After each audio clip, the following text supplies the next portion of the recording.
So the next reaction that we'll look at is the Claisen reaction. Now this one is named after a person. And it's really analogous to the aldol in a lot of ways. So I would challenge you again to pause the video and see if you can draw at least the first part of the Claisen reaction and see what's going to happen. Of course, again, you've got a base. You've got a carbonyl that has an alpha proton that can be deprotonated to make an enolate. And the enolate can react with another molecule of the starting material. So try and see if you can draw that out first, and then come back and see how you did.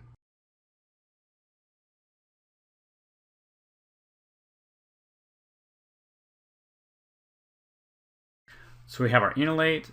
The electron pair comes back in to reform the carbonyl. This electron pair comes out, looks for somebody that wants electrons. This, of course, has electrons. It's a nucleophile. It's looking for an electrophile, which is the carbonyl carbon, pushing the electron pair out onto oxygen.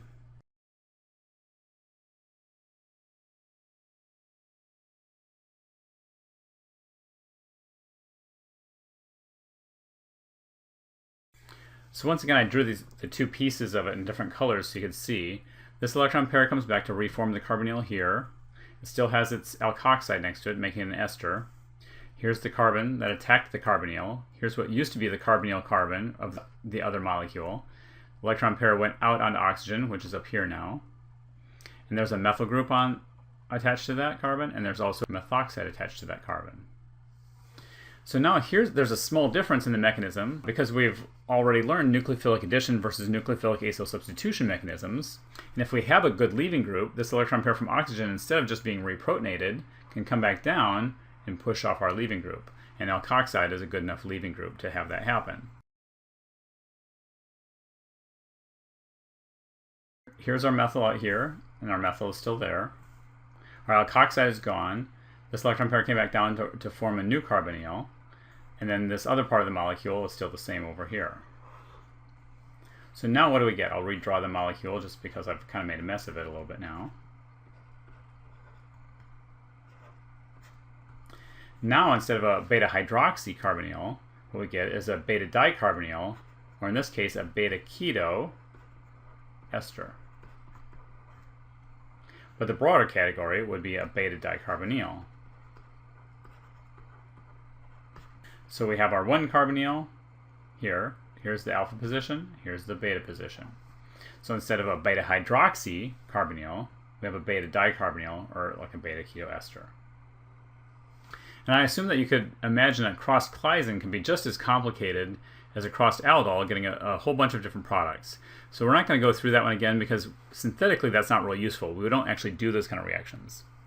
But what we can do is, once again, we can do a crossed Claisen where one of the molecules has no alpha protons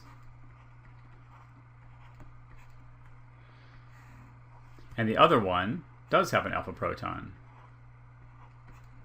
So in this case, we can react methyl benzoate with methyl acetate. And now if we treat that with some kind of a base, example sodium methoxide again, now only one of the molecules has an alpha proton that can be deprotonated, so only one enolate will form. That enolate then can be forced to react with the other ester in ways that we've already talked about, usually by concentration type effects. So then when this electron pair comes back down, here's our nucleophile, here's who has electrons, who wants them is a carbonyl carbon, pushing electron pair up onto oxygen.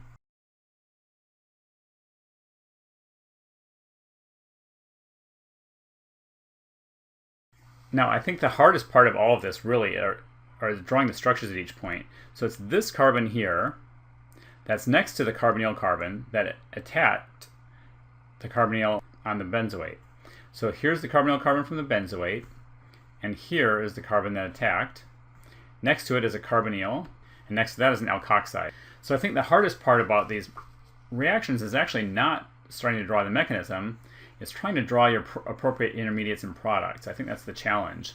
And so one of the keys here is that this carbon is going to be next to the carbonyl that reformed, and this carbon here is the one that adds to the carbonyl carbon from the other molecule. So it's this carbon here that added, and it has the carbonyl oxygen next to it, with an O methyl after that.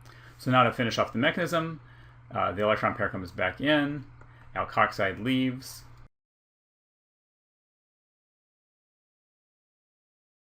and again we get our beta ketoester.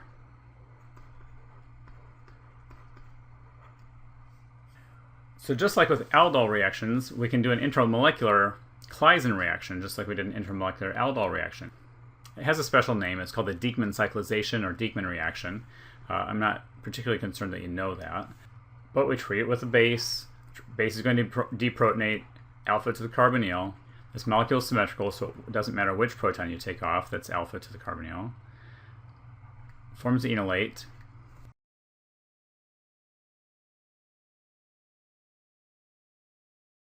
This electron pair can come out, try to find a new carbonyl to attack, pushing the electron pair up. And now we have to count the members of our ring. We have a 1, 2, 3, 4, 5 membered ring. Okay, so if I start with 1 up at the top here, this has an O minus, and it's got an O methyl group on it. 2, 3, and 4 don't have anything. 5 is the one that just attached. So if this is 1, this would be 5. And 5 has a carbonyl with an ester on it. So once again, electron pair comes back down because it does have a good leaving group, the alkoxide. The alkoxide leaves. And now we have a cyclic beta ketoester.